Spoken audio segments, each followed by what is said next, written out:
नमस्कार, सरल टॉक में आप सभी का स्वागत है। आपके साथ जो मैं हूं गिरिराज शर्मा। मध्य प्रदेश में चयनित जो शिक्षक है उन्होंने अभी आवाज बुलंद की मध्य प्रदेश के भोपाल में। इसके साथ ही जूनियर सेल्समैन भी इंतजार कर रहे हैं, चयनित पटवारी भी इंतजार कर रहे हैं और मध्य प्रदेश के जो पुलिस अभ्यर्थी हैं वो भी इंतजार कर रहे हैं कि 15,000 उन्हें पद दे दिए जाएं, उनकी आयु सीमा बढ़ा दी जाए, क्योंकि वो कई सालों से इंतजार कर रहे थे। इतने सालों में भर्ती आई है, वो भी पद जो है गिने चुने आए हैं। ऐसे में मध्य प्रदेश में जो चयनित जो अभ्यर्थी हैं उनके हालात काफी अच्छे नहीं दिखाई दे रहे हैं। इसी को आज हम चर्चा करेंगे, इसी को लेकर के।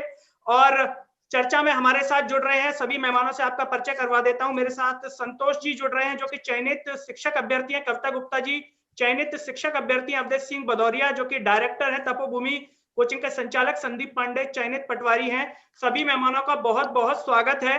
और चर्चा की शुरुआत करने से पहले सभी से एक ही अपील है कि सरल टॉक की आवाज को सब्सक्राइब कीजिए और इसे सोशल मीडिया के हर प्लेटफॉर्म पर, चाहे WhatsApp group, status, Facebook, Twitter और टेलीग्राम ग्रुप्स पर इतना शेयर कीजिए कि आपकी आवाज सरकार के कानों के साथ साथ जन जन तक पहुंचे और ये मुद्दा सभी मुद्दों से आगे आए, ना कि लव जिहाद और अन्य मुद्दे प्राथमिकता से ली जाए, बेरोजगारी का मुद्दा सबसे ऊपर आए।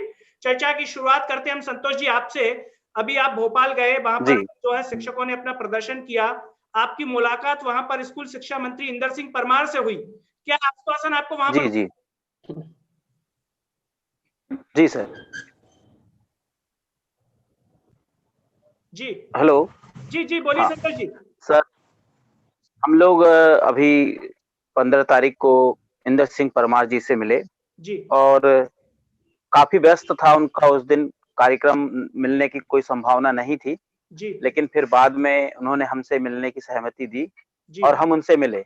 जी उनका साफ कहना है कि आपकी भर्ती प्रक्रिया जो है वो अभी नहीं, लेकिन अप्रैल में आपको जो है नियुक्तियां प्रदान की जाएंगी, क्रमबद्ध नियुक्तियां प्रदान की जाएंगी, ऐसा उन्होंने कहा है।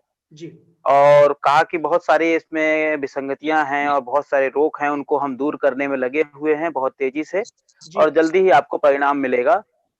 हमारे साथियों ने उनमें से ये भी कहा कि सर कुछ हमें ऐसा आश्वासन मिल जाता जिससे कि हमें ठोस आश्वासन और कुछ मीडिया में आप कह देते या फिर अपडेट कर देते साइट पे, तो उन्होंने कहा एकाएक सब कुछ नहीं हो जाता है, जी इसके लिए हमें थोड़ा-सा आप लोग इंतजार करिए, जैसा इतना इंतजार किया है आप और इंतजार करिए।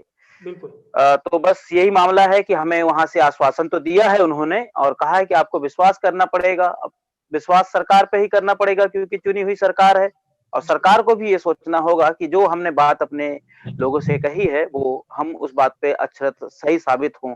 कोई भी बात उसमें अब गलत ना हो, क्योंकि युवाओं का विश्वास सरकार पर से जो है मैं देख रहा हूँ धीरे-धीरे कहीं न कहीं कम हो रहा है। कम हो रहा क्योंकि है। पिछले 3 साल जो बीते हैं वो कहीं न कहीं से युवाओं के लिए बहुत बेकार थे और अभी मैं खुद, हम लोग लगभग 2.5 साल हो गए, चयन होने के बाद भी हम लोग अभी तक अपनी नौकरियाँ नहीं पा पाए हैं और अभी भी हमें जो है मंत्री जी ने आश्वासन दिया है कि बिल्कुल अप्रैल से आपकी नियुक्तियाँ मिलेंगी। बिल्कुल। अवधेश जी मैं आपकी तरफ आना चाहूंगा, साथ ही बलराम जी अपना वीडियो ऑन कर लीजिए, आपका जो वीडियो यहाँ पर नहीं आ रहा है। अवधेश जी, जैसा कि संतोष जी ने कहा कि उन्होंने कहा कि थोड़ा और इंतजार कर लीजिए। अगर यही बात हम मध्य प्रदेश पुलिस जो भर्ती है उसके संदर्भ में करें, तो जिस तरीके से हालात आप भी देख रहे हैं, आप तो शिक्षक हैं, इतने विद्यार्थियों को आप पढ़ा चुके हैं, क्या लगता है कि मध्य प्रदेश पुलिस भर्ती समय पर होगी, 15,000 पद मिल पाएंगे? और युवा एक मांग और उठा रहा है कि उनकी आयु सीमा बढ़ा दी जाए, क्योंकि इतने सालों में भर्तियां नहीं निकली। तो क्या लगता है इंतजार ही करना होगा या कुछ पूरा हो पाएगा? देखिए सर, यहाँ पर मुझे लगता है कि आयु सीमा तो सरकार बढ़ा देगी, क्योंकि आयु सीमा बढ़ाने में सरकार का कुछ नहीं लग रहा। सरकार ये चाहती है कि आप तैयारी करते रहो आजीवन, कोई दिक्कत नहीं है हमें। जी तो आयु सीमा वाला मैटर जहाँ तक है सरकार कर देगी।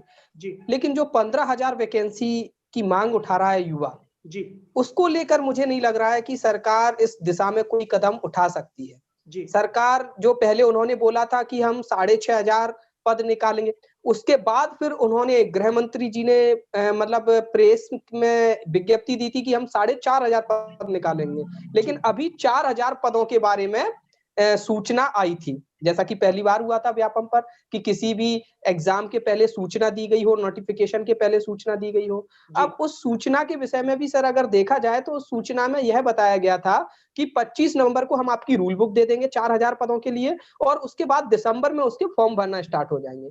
तो 25 नवंबर भी निकल गई, कोई रूल बुक नहीं आई। तो यहाँ से क्या है कि सर एक तो 3 साल से कोई वैकेंसी नहीं आई। अगर हम तुलनात्मक अध्ययन करें महाराष्ट्र से मध्य प्रदेश का, या फिर यूनाइटेड नेशन की गाइडलाइन के हिसाब से भी अगर हम देखें तो मध्य प्रदेश में 1 लाख पुलिस बल की और जरूरत है।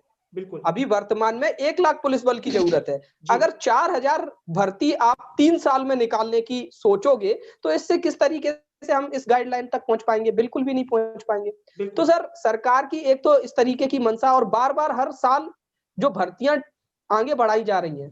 अगर हम अन्य भर्तियों की भी बात करें सर, एमपी टेट की बात की जाए अगर वर्ग 3 की, तो वर्ग 3 में कितनी वैकेंसी आनी है अभी तक नहीं बताया गया।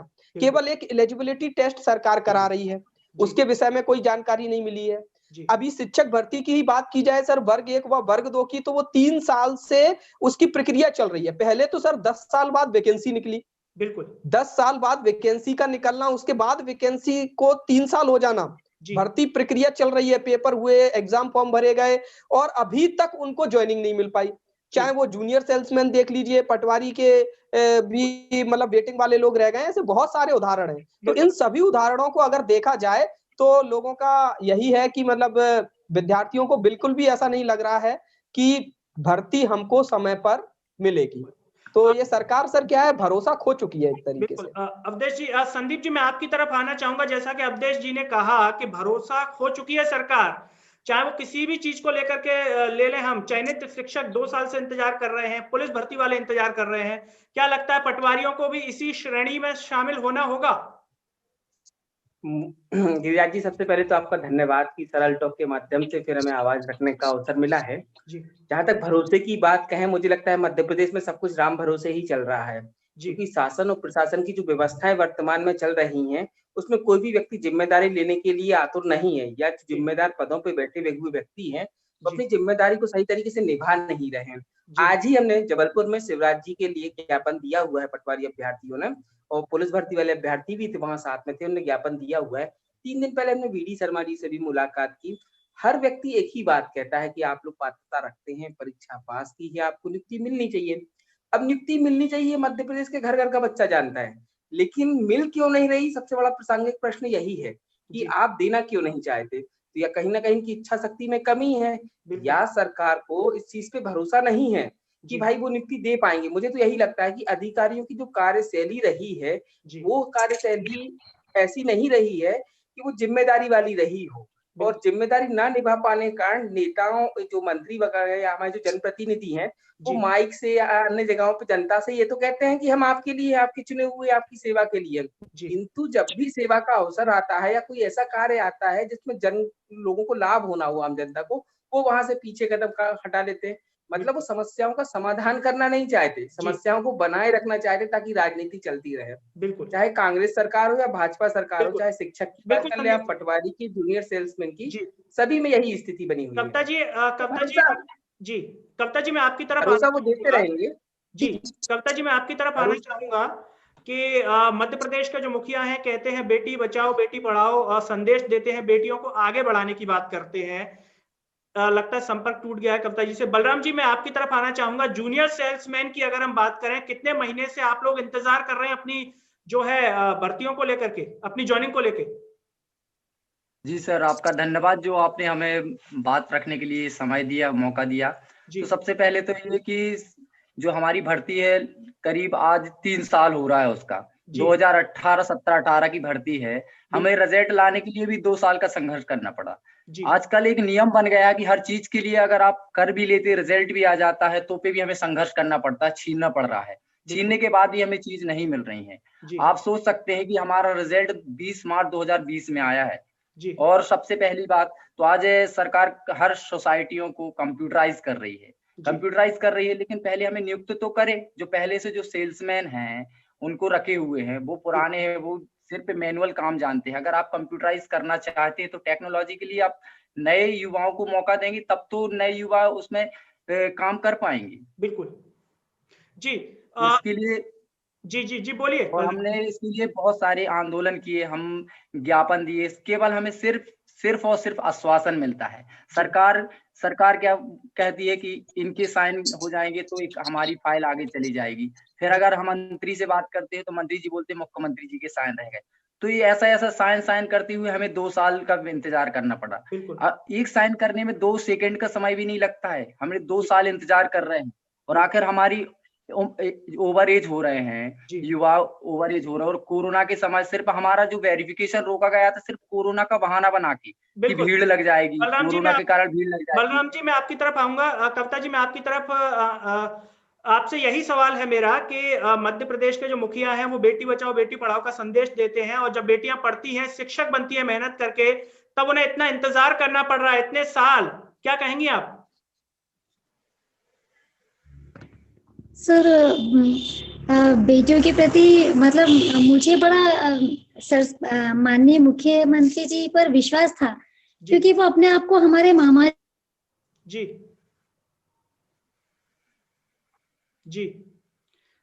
कविता जी आपकी आवाज नहीं है। जी हम इतनी लगन से पढ़ाई की है, घर परिवार की जिम्मेदारी होती है बेटियों पर, ये उन्हें वो भी जानते हैं अच्छी तरह से जी। और उस परिवार की जिम्मेदारी, बच्चों की जिम्मेदारी निभाते हुए हमने कितनी मेहनत से किसी वैकेंसी में हम मेरिट लिस्ट में आए हैं जी। इसके बाद अगर हमें भर्ती नहीं मिलती है, हमें निराशा हो रही है, उस वजह से बहुत मानसिक रूप से हम प्रताड़ित हो रहे हैं क्योंकि एक तो सबसे बड़ी चीज है कि हम लोगों का विश्वास उठ रहा है जी। कारण ये है कि हम लोग अभी तक वो मामा जी पर विश्वास करके कि मामा जी है तो सब कुछ करेंगे। बिल्कुल। अब ये है कि जो लोग हम लोगों ने ज्वाइन सॉरी जी बोलिए सर, एक नकारात्मक संदेश जा रहा है, सबसे बड़ी चीज है क्योंकि इतना टाइम हो गया है, इतने टाइम की मेहनत हो गई है, 10 साल हो गए हैं, तो पढ़ लिखने के बाद भी अगर आप बेरोजगार बने हुए हैं तो लोगों का विश्वास पढ़ाई से उठ रहा है। लोग बोलते हैं कि क्या फायदा इतना पढ़ लिख कर अगर आप बेरोजगार ही बने हुए हो। फिर हम समाज में आप जानते हैं कि बेटियों की क्या स्थिति है। ऐसी स्थिति में हम परिवार की जिम्मेदारी निभाते हुए पढ़ाई भी कर रहे हैं और मेरिट लिस्ट में भी आ रहे हैं। बिल्कुल। तो सब तरफ से निराशा हो रही है। मैंने ये भी देखा है कि लोग जो अभी वर्ग 3 की तैयारी कर रहे थे या अन्य एग्जाम्स की तैयारी कर रहे थे वो लोग पीछे हट रहे हैं। वो लोग बोल रहे हैं कि क्या फायदा जब आप लोग इतने अच्छे नंबर लाकर भी अभी तक आप लोग बेरोजगार ही बने हुए, 3 साल हो गए हैं। बिल्कुल सही। तो फिर आगे हम लोग की तरफ आऊंगा। मैं संतोष जी आपकी तरफ आना चाहता हूँ। कविता जी ने बिल्कुल सही बात कही। एक महिला का जो दर्द है वो बखूबी समझती है, एक परिवार को चलाती है और उसके साथ साथ पढ़ाई भी कर रही है। तो वाकई में ये बहुत बड़ी गंभीर विषय है। आप भोपाल गए, मैं नारे सुन रहा था, कह रहे थे कि पोर्टल को अपडेट करो, जो शिक्षक अभ्यर्थी थे और जो है पोर्टल को अपडेट करो। संतोष जी आपसे जानना चाहेंगे, क्या पोर्टल को अपडेट करने में सालों लगते हैं? क्या अमेरिका से पोर्टल अपडेट होता है? कहां से होता है? आखिर ये पोर्टल अपडेट हो क्यों नहीं पा रहा है? जी देखिए सर, मैं आपको एक बात बताऊं स्पष्ट रूप से, पोर्टल में अभी भी लिखा हुआ है कि आवागमन की असुविधा के कारण आपका जो है वेरिफिकेशन बंद किया जाता है। और यह हम लोगों ने एक जीता जाता उदाहरण प्रस्तुत किया कि हम लोग वहां पर पूरे मध्य प्रदेश से, सभी जिलों से, सभी तहसील से वहां पे लोग पहुंचे और यह दिखाया कि देखिए कोई आवागमन की असुविधा नहीं है। पोर्टल में जो आपने लिख रखा है वो गलत कारण है, झूठ है। अगर आप हमें सच्चाई बताएं और सच कारण लिखें तो सही चीज है। इसलिए कम से कम पोर्टल को तो अपडेट कर ही दीजिए।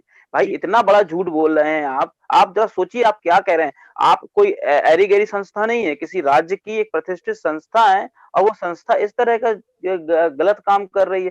पोर्टल अपडेट करने में कितना समय लगता है साहब, आप बताइए। कंप्यूटर युग है और आप जो है बात कर रहे हैं तो ऐसा लग रहा है जैसे कि आप तो 19वीं शताब्दी में जी रहे हैं। एक चीज हो गई तो उसको अपडेट करने के लिए बहुत समय लगेगा।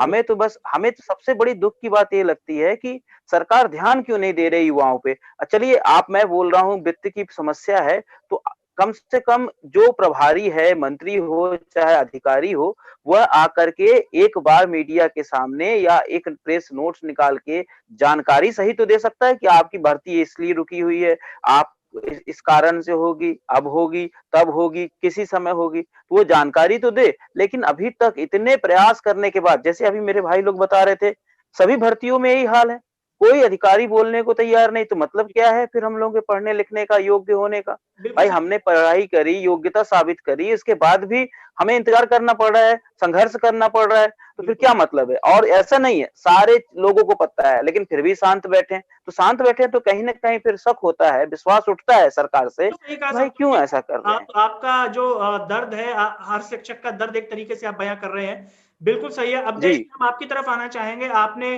हर तरह के परीक्षार्थियों को आप तैयारी करवाते हैं, चाहे पुलिस भर्ती हो, शिक्षक भर्ती को लेकर के भी आप जो है पढ़ाते हैं। हम आपसे ये जानना चाहते हैं कि जिस तरीके से वर्तमान परिदृश्य में किसानों का आंदोलन चल रहा है, और जब ये आंदोलन बढ़ा तो सरकार ने कुछ ऐसे किसान खड़े कर दिए कि हम तो कृषि कानून से खुश हैं।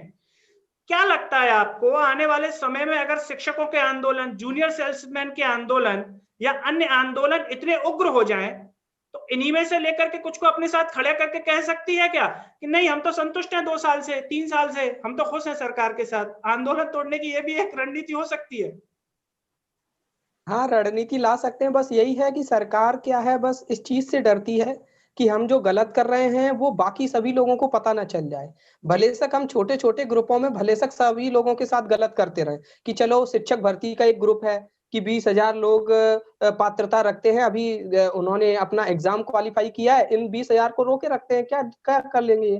लेकिन अगर इन्हीं 20,000 लोगों की आवाज बाकी लोग सुनने लगे कि अरे सरकार इन लोगों को 3 साल से रोक के रखे जी, तो उनको दिक्कत होने लगती है। वहां से फिर सरकार थोड़ा बहुत एक्शन में आती है। अगर काम नहीं कर पाती तो फिर अलग अलग हथकंडे भी अपनाती है। हालांकि अभी तो मध्य प्रदेश सरकार ने ये हथकंडे नहीं अपनाए हैं, अभी केवल लाठियां डंडे ही मारे हैं, चाहे वो कोरोना योद्धाओं में हो या फिर मध्य प्रदेश पुलिस भर्ती की मांग करने गए हुए छात्रों में हो।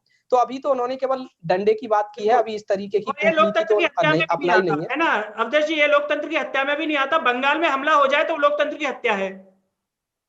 हाँ, बंगाल, अब यही है सर, अगर वैसे एक शिक्षक के तौर पे मैं शब्द समझाऊं तो बंगाल की जो घटना हुई है वो एक भीड़ तंत्र है जी, और यहाँ जो मध्य प्रदेश में जो घटना हुई है ये सच में लोकतंत्र की हत्या है, क्योंकि हम उस सरकार से कुछ मांगने जा रहे थे जिसको हमने चुना है, और उसी सरकार ने हमारे ऊपर ये आक्रमण कराया, लाठीचार्ज कराया या कुछ भी बात करी है। ठीक है, अभी सर जैसे मैं देख रहा था शिक्षक भर्ती के लोग भी जब गए थे अभी 15 तारीख को, तो वहां पर जो अधिकारी आए थे उनका एक एटीट्यूड अलग ही था कि आप लोग एक तो ऐसे आ गए बिना अनुमति के, यहाँ पे ये बहुत गलत है। बहुत ही अलग एटीट्यूड में वो बात कर रहे थे। बिल्कुल सही कहा। कल मैंने जब कार्यक्रम इस पर बनाया था, एक जो आंखों में शर्मिंदगी होती है कि भाई इतने सालों बाद इनसे आंखें कैसे मिलाएं, उनकी आंखों में एक शर्मिंदगी भी नहीं थी। बेशर्मी का एक अलग ही नमूना दिखाई दे रहा था कि मतलब आप उन शिक्षकों के बारे में ऐसी बात कर रहे हैं जो वर्ग 1 का एग्जाम क्वालिफाई किए हुए हैं। निश्चित तौर पे वो एग्जाम क्वालिफाई करने के पहले बहुत अच्छे तरीके से कुछ ना कुछ कर रहे होंगे, कहीं पे वो पढ़ा रहे होंगे, योग्य होंगे। सर वर्ग 1 का एग्जाम कोई इतना आसान तो होता नहीं है, और उन्होंने 10 साल इंतजार भी किया है।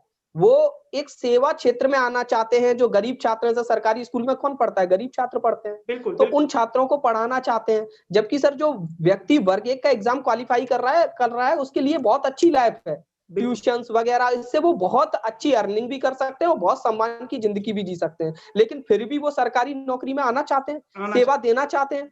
लेकिन उसके बावजूद भी वहां पर आप अधिकारियों का रवैया ये देखिए कि आप यहाँ पर आ गए, ये बहुत गलत है। मतलब आपको हड़काया जा रहा है, आपको धमकाया जा रहा है, आपको डराया जा रहा है। और दूसरी तरफ क्या है कि अभ्यर्थियों का डरना भी जरूरी है, क्योंकि वो एग्जाम क्वालिफाई कर चुके हैं। 10 साल पहले उन्होंने बीएड किया वगैरह वगैरह की, इतनी सारी एजुकेशन की, और अब ऐसी परिस्थिति में सर अगर उन पर कोई एफआईआर दर्ज कर दी जाएगी तो फिर उनकी ज्वाइनिंग में भी दिक्कत आएगी।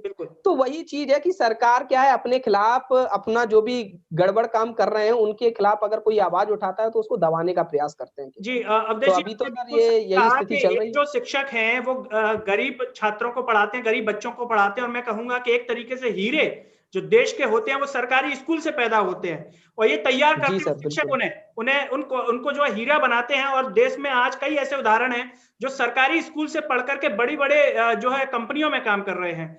हमारे पास समय की कमी है, सभी मेहमानों को हम 1-1 मिनट देंगे, 8 मिनट का समय हमारे पास, तो अपना जो जवाब है वो संक्षिप्त में दें जिससे सभी को पर्याप्त समय मिले। संदीप जी, हम आपकी तरफ आना चाहेंगे। आप लोग भी इंतजार कर रहे हैं आगे की क्या रणनीति होगी कि सरकार जल्द से जल्द आपको ज्वाइनिंग दे दे। देखिए, हमारे बच्चे सिर्फ ये इंतजार नहीं कर रहे हैं, वो धरातल पे भी काम करते हुए आए हैं। फिर से 20 तारीख के बाद दोबारा से हम लोग भोपाल एकत्रित हो रहे हैं। जैसे ही राजस्व विभाग किसी के पास पहुंचता है, अभी मुख्यमंत्री जी के पास में है, हमें आश्वासन तो हर बार मिलता ही आया है। आश्वासन से ज्यादा हम कर्म पर भरोसा करते हुए आए हैं। तो हम फिर भोपाल पहुंचेंगे और जो हमारा अधिकार है, अधिकार की मांग करेंगे, और जब तक हमें नियुक्ति नहीं दी जाएगी, हम तब तक सड़कों पर लड़ते रहेंगे। बिल्कुल। बलराम जी, मैं आपकी तरफ आना चाहूंगा। आप लोगों के जो है इतने मार्च में आपका रिजल्ट आया था और इतने महीनों से आप इंतजार कर रहे हैं, क्या मनह स्थिति होती है एक जो है चयनित होने के बाद? क्या मनह स्थिति है आपसे जुड़े हुए और भी जो आपके साथी होंगे? जी, आप समझ सकते हैं कि वही स्थिति है जैसे कि अगर खाना हमारे पास रखा हो और इतने पास हो और हमारे पास अंदर नहीं जा रहा है, मतलब हमारी सिलेक्शन हो गया है, मेरिट लिस्ट जारी हो गई, सिर्फ हमें नियुक्ति चाहिए है। अगर नियुक्ति नहीं मिल रही है तो आप सोच सकते हो उसका दर्द क्या हो सकता है। कोरोना के समय वैसे भी हर युवा कितना बेरोजगार है और उसकी सभी की जो स्थितियां हैं, थोड़ी घर की परिस्थितियां हैं, सबकी एक सी नहीं होती, बहुत दयनीय स्थिति है। हर युवा चाहता है इस समय कि उसके पास कुछ रोजगार हो परिवार को चलाने के लिए। सरकार एक डेट भी निश्चित कर देना हमारे लिए कि आपको इस तारीख का वेरिफिकेशन है, कुछ भी कर दें तो पे भी हम लोगों को शांति मिलेगी, क्योंकि हम लोग को कोई डेट भी नहीं मिलेगी, कुछ भी नहीं मिली। अगर हम लोग 20 और 21 तारीख को हम लोग जन आंदोलन कर रहे हैं और इस संघर्ष के लिए अपनी जी जान से मेहनत करेंगे और सरकार से हमारी मांग है कि सरकार जल्द से जल्द हम लोगों की नियुक्ति करे और हम लोग आंदोलन करेंगे। 21 तारीख को हम सभी भोपाल जा रहे हैं और सभी साथियों से निवेदन है कि ये हम सभी एकत्रित हों और सरकार से अपनी मांग रखें और अपना हक मांग रहे हैं, कोई अलग चीज नहीं है। हमने अगर मेहनत की है तो हम सिर्फ अपना हक मांग रहे हैं, सरकार को देना चाहिए। बिल्कुल। कविता जी, मैं आपकी तरफ आना चाहूंगा। आप चयनित हो चुकी हैं, आपके परिवार का क्या रिएक्शन रहता है? इतने सालों से आप इंतजार कर रही हैं और एक महिला सभी रिश्तों को निभाते हुए और इतनी पढ़ाई करे, इतना सब कुछ करे, ऐसे में सामाजिक रूप से अगर हम देखें तो क्या दबाव रहता है, लोगों की क्या प्रतिक्रियाएं रहती हैं, और आपकी जो साथी होंगी, जो महिलाएं होंगी, उनकी जरा हकीकत से जो हमारे दर्शकों को रूबरू करवाएं। सर, समाज में वैसे भी महिला की स्थिति अच्छी नहीं होती है, ये आप जानते हैं जी। तो सर घर परिवार में ये चीजें बहुत झेलनी पड़ती है कि क्या फायदा हुआ पढ़ लिख कर, इससे तो तुम घर में ही रहती, कोई प्राइवेट जॉब कर लेती, क्यों अपना समय बर्बाद किया, क्यों पैसा बर्बाद किया। इतना कुछ सुनना होता है, लोग हंसी उड़ाते हैं कि सालों से पढ़ते आ रहे हो। मतलब बहुत लोग पहले भी परेशान करते थे, क्या होगा पढ़ाई करने से, क्यों पढ़ रहे हो, लेकिन हमें उम्मीद थी, विश्वास था कि नहीं हम योग्य हैं तो हम जरूर पढ़ेंगे, हम कुछ करके दिखाएंगे, और हमने किया भी है।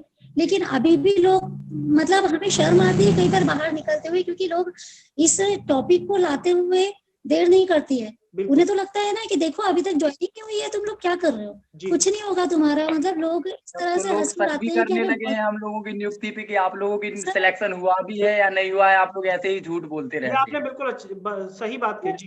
जी कविता जी बोलिए। एक चीज मतलब सर, मुख्यमंत्री जी बोलते हैं बेटी बचाओ बेटी पढ़ाओ। सर, हम तो इच्छा मृत्यु मांग रहे हैं। ये विडंबना है कि जो मामा जी बेटी बचाने की बात कर रहे हैं, वही बेटी आज इच्छा मृत्यु मांग रही है जी। तो क्या होगा इस समाज का, आप सोच सकते हैं। हम भी पढ़े हैं, हम चाहते हैं कि जिन लोगों को तकलीफ होती है, हमने सरकारी स्कूलों की स्थिति देखी है, लेकिन कई बार मैं अपने आप से सोचती हूँ कि अगर मैं एक स्कूल में गई, मैं अगर किसी को पढ़ा सकूंगी, मैं किसी को किसी लायक बना सकूंगी, तो ये बहुत बड़ी बात होगी मेरे लिए। बिल्कुल। और इसीलिए मैंने इस पद को चुना है।